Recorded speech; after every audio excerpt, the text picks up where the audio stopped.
Jennifer Aniston, frankly speaking out, as she now got no friends. Hi, good morning, Neil Sean here in the heart of London. Thank you as ever for joining me. Thank you as ever for your comments on yesterday's videos too. Oh, you do get vocal and I do enjoy it. And I love all your comments simply because, as I say, we know where we're going with the channel. Some of the stories, of course, do really irk you, and rightly so. They irk me too, simply because, as I often say, these are the stories that matter to you. They're not really being covered by the mainstream media. This particular story, though, is a rather strange one. Now, Jennifer Aniston shot to fame in the hit sitcom Friends. It was shown around the world and still consistently shown around the world to great effect, making all the cast members still millions each year. Now, recently, of course, the cast got back together with James Corden, the friend of Prince Harry, to have a reunion and tell us all what they've been doing in the interim years. It's one of those shows that does give people a warm, fuzzy feeling, and of course it was at the height of the 90s. Everything seemed a lot nicer in the 90s. You have to feel sorry for Jennifer Aniston simply because she let Brad Pitt slip through her fingers and into the arms of Tomb Raider star Angelina Jolie all those years ago. So you would be forgiven for people giving her a bit of an easy time.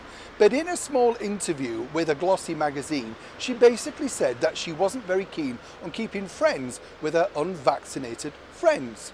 Nothing wrong with that, that's her opinion. And it was only a very small segment of the interview, but that of course is the one that got picked up worldwide. Now you have to feel sorry, as I say, for Jennifer, simply because this has now become, as they say, a Twitter storm. Now for Jennifer herself, and I've met her quite a few times, lovely girl, very inoffensive, doesn't really want to cause any trouble, sort of gets on with people, you know the type of person?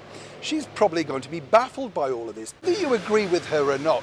Should you cut out your friends if they are indeed unvaccinated? Well, of course, it's a personal choice. But for Jennifer, who makes her living on TV, particularly with a brand new TV series for Apple TV, then she has to make sure that she keeps her health. Moving forward, as ever with this story, this is the bigger problem because although she's spoken out on a personal level, the people that are funding her Apple TV series, and of course hoping to make lots of money in return, are really concerned that this may have a negative spill when the show comes back later this year.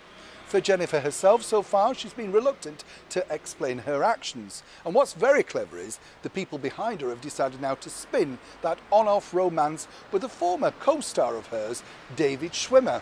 Can't really see what she sees in him, but of course, each to their own. If this gets Jennifer out of the mire with her vaccinated friends or unvaccinated friends, then we wish her all the very best. And as she said, friends are there for you.